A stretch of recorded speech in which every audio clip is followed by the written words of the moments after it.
Chronicle of Operation Web, the first battle of a new era. June 1st, 2025, 6:12 a.m. Moscow time. Murmansk region, entrance to the town of Olenegorsk. A narrow road, tightly squeezed by dense forest, leads toward the outskirts of Olenegorsk, a town where, behind barbed wire, lies one of the most heavily guarded air bases in Russia, Olenya. This is where the Tu-95 strategic bombers are stationed, a key component of Russia's nuclear triad. Near a small gas station at the town's entrance, a truck is parked. The driver had been told the day before, "Wait here. The client will arrive in the morning to receive the cargo." He doesn't know that inside his trailer isn't the prefabricated house listed in the manifest. At 6:12, something begins that could be mistaken for a scene from a sci-fi action movie or a high-budget video game. The truck's tarp-covered roof suddenly tears open, and from the opening, drones begin launching one by one into the air. This marks the beginning of Ukraine's Operation Web, an operation that may very well redefine the very nature of modern warfare. Russia takes great pride in its nuclear triad. Ground-based intercontinental ballistic missiles such as Voyevoda RS-20, Yars RS-24, and Sarmat RS-28. Nuclear-powered ballistic missile submarines like the Borai class, Project 955, and the older Delta IV class, Project 667 BDRM, both carrying nuclear-armed missiles and long-range strategic aviation bombers like the Tu-95MS, Tu-160, and Tu-22M3. For the Russian leadership, this triad is something close to sacred, a symbol of ultimate security and geopolitical influence. In its official nuclear doctrine, the Kremlin has clearly stated that an attack on any component of the triad gives Russia the right to launch a nuclear strike. To Putin, this seemed to secure his sacred grail beyond all threats. But Ukraine saw things differently and delivered a staggering blow. The drones launched from the truck skim just above the treetops of the northern dwarf pines as they head straight toward Olenya airfield. Speed 50 meters per second, roughly 112 miles per hour.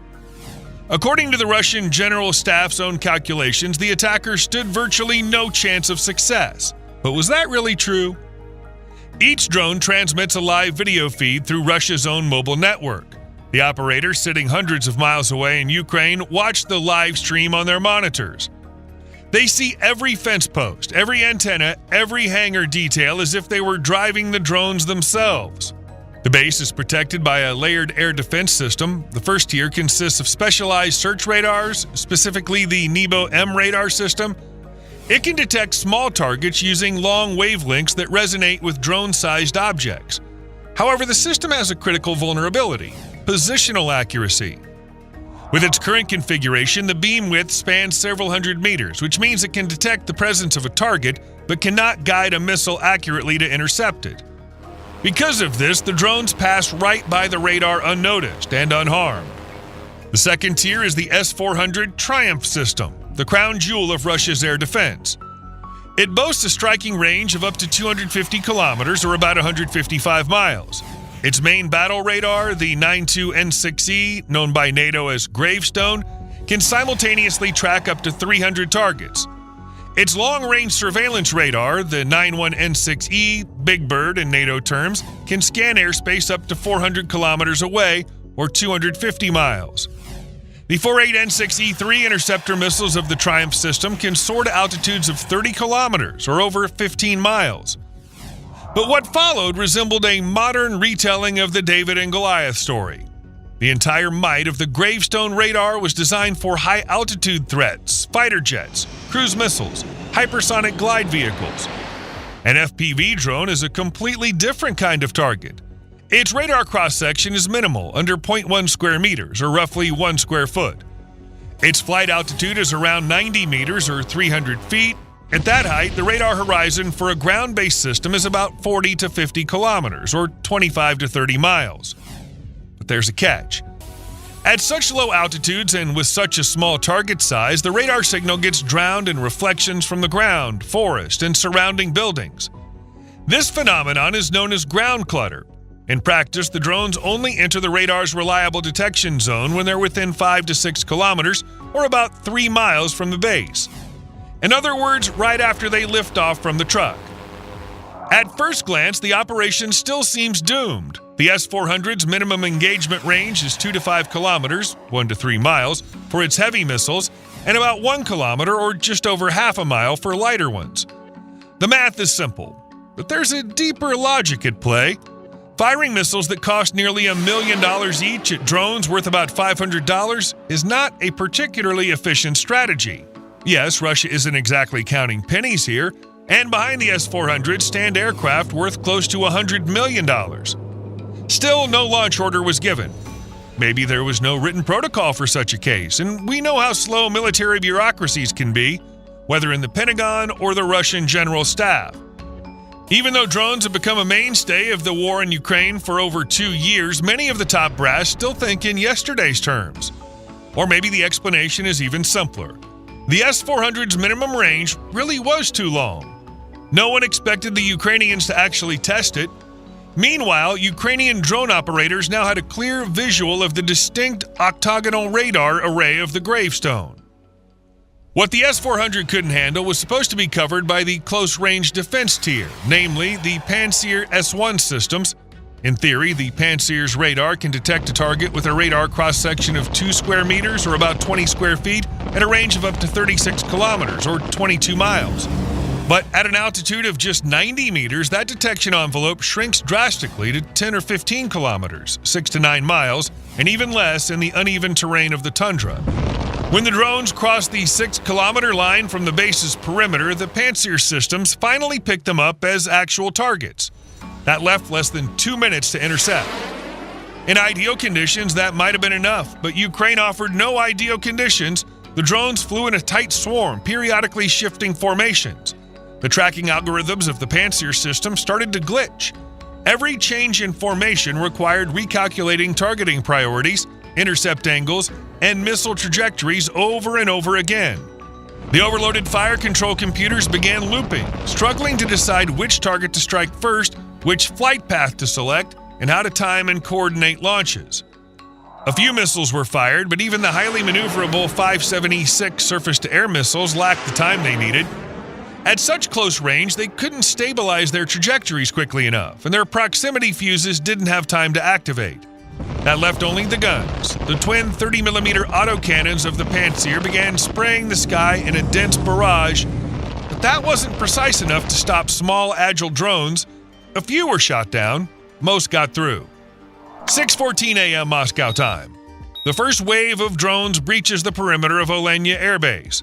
The massacre begins. Some drones slam into radar antenna arrays, sending out showers of sparks and cutting power supplies. Others strike hangars and fuel depots. Most head straight for the parked Tu-95 bombers, left exposed on the tarmac. The breach was a success. But Operation Web didn't end there. That was only the first stage. And there wasn't just a second or third stage either. June 1st, 2025, 6:25 a.m. Moscow time. Central Russia, Ryazan region. Dyagilevo Air Base. Following the strike on Olenya, the operation continued with surgical precision. Several kilometers from Dyagilevo, a semi-truck had quietly been parked on the side of a suburban road. The driver was given the same standard instructions.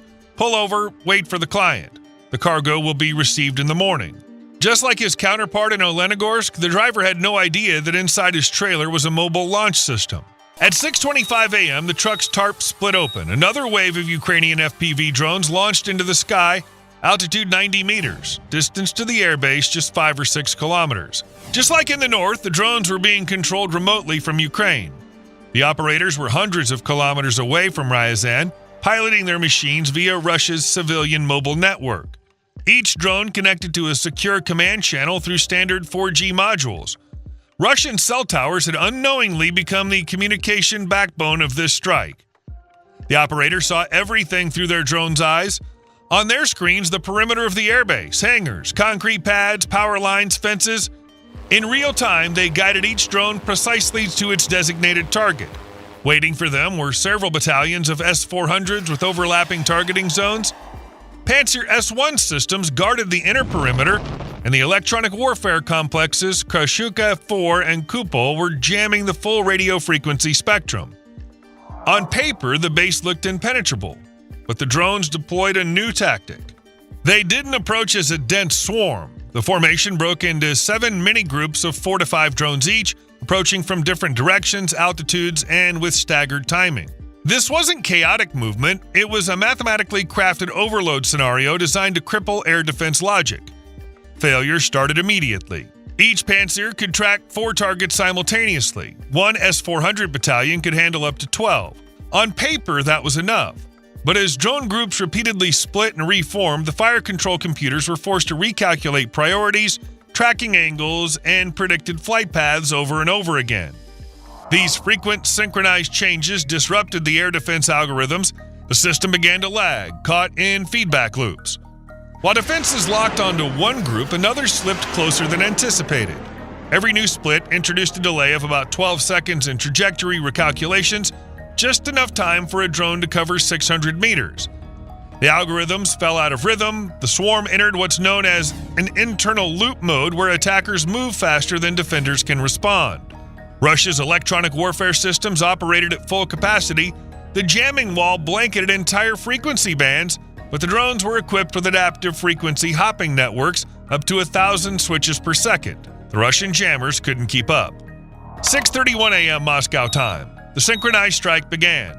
17 drones hit their targets almost simultaneously, with intervals of just 1 or 2 seconds. They carried shaped charge and fragmentation payloads. The aircraft on the tarmac burst into flames. 6:34 a.m. Dyagilevo was burning. Out of 31 drones, 8 were shot down. The rest fulfilled their mission.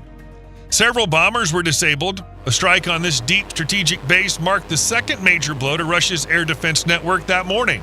But that was only the second phase.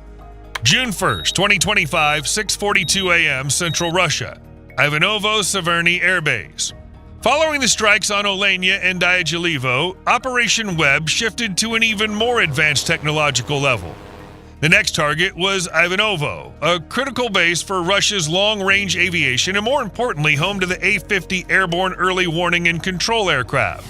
The A-50s are Russia's eyes, providing long-range radar coverage and coordinating the nation's air and missile defense systems. Losing even one of them would create a devastating gap in Russia's aerial command infrastructure. The launch was once again executed with practiced precision. A day earlier, a semi-truck had quietly been parked on a roadside near the base. The driver was given the same familiar instructions. Pull over, wait, the client will arrive in the morning. At 6:42 a.m. Moscow time, the truck began releasing drones. Altitude again 90 meters, distance to the airbase about 5 kilometers. The conditions were perfect for a rapid, targeted strike. The primary goal was to destroy the A-50s. Their distinctive radar domes mounted atop their fuselages made them easy to identify. The swarm again moved with cold logic, designed to overwhelm the tracking systems of Russia's air defenses. 6:47 a.m. The first drone hit the radar dome of one A-50. Seconds later, another drone delivered a knockout blow to a second A-50. Losing just one of these aircraft meant a critical breakdown in the coordination of long-range air defenses across the entire eastern zone.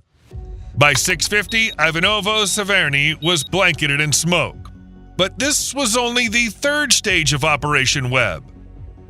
June 1st, 2025, 7:10 a.m. Moscow time. Eastern Siberia, Krasnoyarsk-a, Belaya Air Base. Operation Web now spanned nearly the entire territory of Russia. The next target was Belaya, a strategic air base in Krasnoyarsk-a. It was from here that Tu-95 bombers routinely launched missions across the North Pole into distant patrol zones. The launch scenario was familiar: an ordinary semi-truck pre-positioned on the side of a rural road 5 to 6 kilometers from the base. The driver, just like in previous cases, had been given the same instruction: pull over, wait, the client will arrive in the morning. But this time something unexpected happened.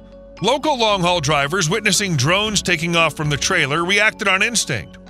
They didn't yet know the details of the operation, but they sensed it was an attack on Russia, and they tried to stop it.